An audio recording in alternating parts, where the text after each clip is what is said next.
Sir मेरा सवाल Borosil renewables पर है, क्योंकि ग्रीन एनर्जी फोकस्ड है, फ्यूचर में अच्छा करेगा, इसके लिए बोरोसिल रिन्यूएबल्स में 2024 जनवरी में इन्वेस्ट की थी 500 शेयर्स अराउंड 560। तो मेरे को इसका 2024 जानना जनवरी था 1.5 कि साल हो गया।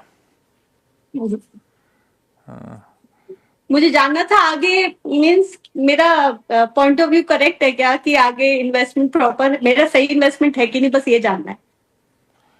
इसमें एक बार बार इशू आता था, बोरोसिल का मैनेजमेंट जब भी न्यूयॉर्क कंपनी में हमारे साथ जुड़ा है, वो डंपिंग का इशू तगड़ा है। ये ग्लास बनाते हैं और ग्लास की डंपिंग चाइना से बहुत होती है, वो परेशानी हमेशा करती रहती है। सेफगार्ड लगाती रहती है सरकार, तब तक बची रहती है इंडस्ट्री।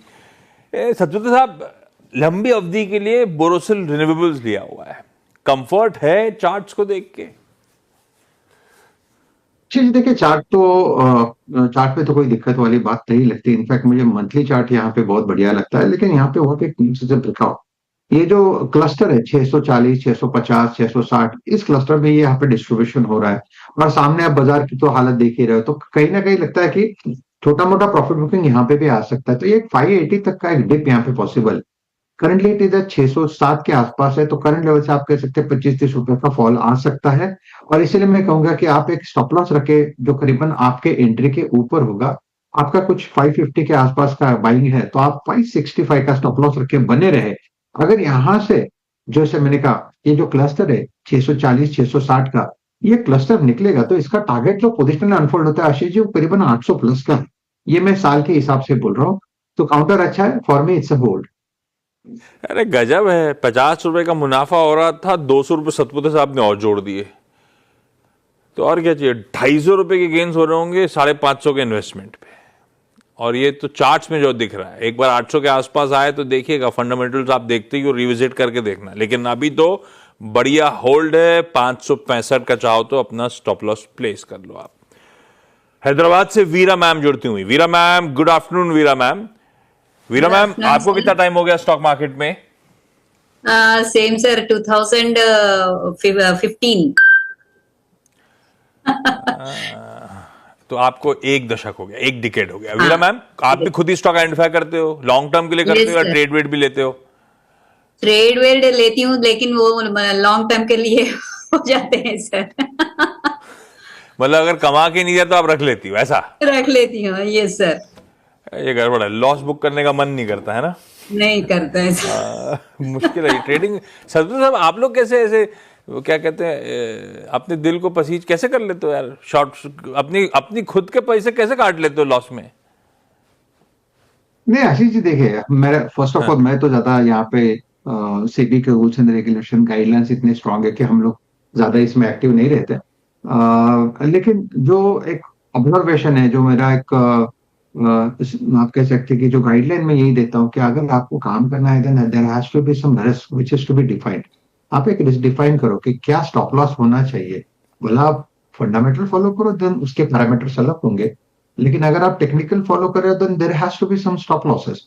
और अगर जनरली हम लोग कहते हैं कि कोई प्राइस पैटर्न है ना, जो कोई ब्रेकआउट मिलता है, तब जाके आप उसमें एंट्री करो। जो बाजार में फिलहाल जो है वो ब्रेकआउट नहीं मिल रहे, वो सब ब्रेकडाउन्स मिल रहे हैं। तो ब्रेकडाउन्स में आप यहाँ पे आपको लोअर साइड के सेल के ही टारगेट आएंगे। तो फिर ऑब्वियसली यहाँ पे बाय साइड के ट्रेड बहुत कम निकल रहे हैं। तो इक्का दुक्का जो हम फार्मा की बात करते हैं जैसे चैनल पे, वो बात अलग है।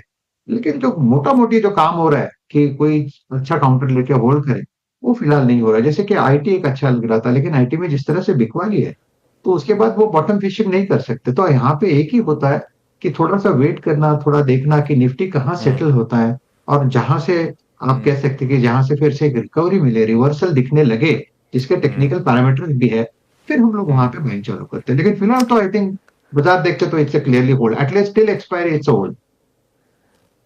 वीरा मैम, पहला सवाल सर, M&M फाइनेंस के लिए सो है 500 shares at the rate of 270। और ये ट्रेड के लिए लिया था, फंस गया तो अपन रखे हुए हैं, ऐसा? हाँ सर, उस दिन वो रिजल्ट से पहले वो बोले थे कि 85 तक चले जाएगा। 285 तक चला जाएगा। हाँ, 285 तक चले जाएगा 250 पे।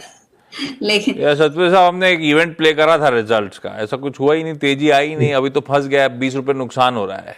ए, रखना है नहीं रखना है? बी, अगर रखना है तो स्टॉप लॉस कहाँ लगाना है? आशीष जी देखिए, जो टारगेट उन्होंने रखा था उसके सामने जो अगर आप करंट प्राइस देखें तो मुझे लगता है कि एक स्टॉप लॉस उन्होंने जो रखा रहेगा, क्योंकि अगर उन्होंने एंट्री किया है 260-70 में और 85 का टारगेट होगा तो ऑब्वियसली 10 रुपए का स्टॉप लॉस होगा जो उन्होंने नहीं रखा है।